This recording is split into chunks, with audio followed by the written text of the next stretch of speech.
लोग कहते हैं कि सुबह का समय पढ़ने के लिए सबसे अच्छा होता है, पर हकीकत तो ये है कि हर वक्त सुबह हो या शाम अगर मन में लगन हो तो कभी भी पढ़ा जा सकता है। जो आदमी मन के साथ जीता है वो कमजोर होता है और जो संकल्प के साथ जीता है वह बलवान होता है। ये मन आवारा होता है। पढ़ने बैठोगे तो टेबल पर रखी हुई 10 चीजों की तरफ मन आपका ध्यान भटकाएगा। मोबाइल कभी खुद नहीं कहता कि मुझे चलाओ, आपका मन कहता है कि मोबाइल चलाओ। इसीलिए अगर अपने आवारा मन को कंट्रोल करना है तो मेरी इस बात को ध्यान से सुनिएगा, आपके बड़े काम आएगी। छोटे छोटे संकल्प लेना सीखो। सोचो कि आज मैं 1 घंटे मोबाइल को हाथ नहीं लगाऊंगा। जब पढ़ने बैठो तो एक छोटा सा संकल्प लो कि 15 मिनट तक अपनी नजर किताब से नहीं हटाऊंगा, चाहे कुछ हो जाए। धीरे धीरे ऐसे कामों की प्रैक्टिस करो। जब आप इन छोटे छोटे संकल्पों को पूरा कर पाओगे तब आपका आत्मविश्वास बढ़ेगा। आपको यकीन हो जाएगा कि जब मैं ये काम कर सकता हूँ तो मैं दुनिया का कोई भी काम कर सकता हूँ। और आपकी ये सोच आपके मन की आवारागर्दी को खत्म कर देगी। कब तक उन चीजों को अपनी जिंदगी से हटाते रहोगे जो आपका ध्यान भटकाती हैं? बेहतर तो ये है कि अपने मन को इतना मजबूत बनाओ कि कोई चीज तुम्हारा ध्यान भटका ही ना पाए।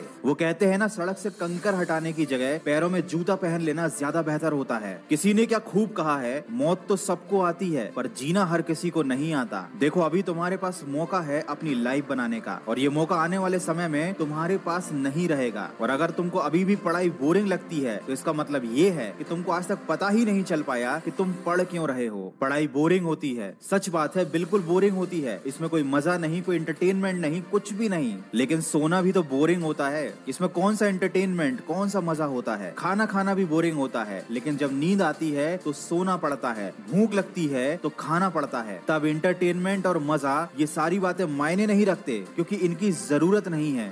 जरूरत है तो सोने की, जरूरत है तो खाने की। ठीक वैसे ही पढ़ाई जरूरी है। मायने नहीं रखता ये बोरिंग है या मजेदार है, ये जरूरी है। क्योंकि अगर तुमने अभी अपना भविष्य बना लिया तो शायद तुम आगे अपने मन के काम कर पाओगे। लेकिन अगर मजे के चक्कर में, बोरियत के चक्कर में अभी तुमने कुछ नहीं किया तो जिंदगी भर तुम्हें वो काम करने पड़ेंगे जो तुम्हारे मन के नहीं होंगे। किसी ऐसे आदमी के नीचे काम करना पड़ेगा जिसे तुम पसंद नहीं करते हो। उसकी डांट खानी पड़ेगी, शायद उसका नौकर भी बनना पड़े। तब कैसा लगेगा जरा सोचो। कैसा लगेगा जब तुम्हारे आत्मसम्मान को कोई अपने जूतों से रोन देगा? कैसा लगेगा जब तुम्हारे बच्चे के पास खेलने के लिए अच्छे खिलौने नहीं होंगे? कैसा लगेगा जब लोग तुम्हें और तुम्हारे परिवार को इज्जत नहीं देंगे? तो दोस्त, या तो भविष्य में 2 कौड़ी की जिंदगी जी लेना या सोच समझकर अपनी जिंदगी का अभी सही फैसला कर लेना। हो सकता है ये सारी बातें आपको बुरी लग जाएं, लेकिन मीठी बातें करना मेरा काम नहीं। अगर मेरी कड़वी बात से आपकी जिंदगी सही रास्ते पर आ जाती है तो इससे अच्छी कोई बात नहीं होगी। वक्त है, समझ जाओ, नहीं तो आने वाला वक्त समझा ही देगा।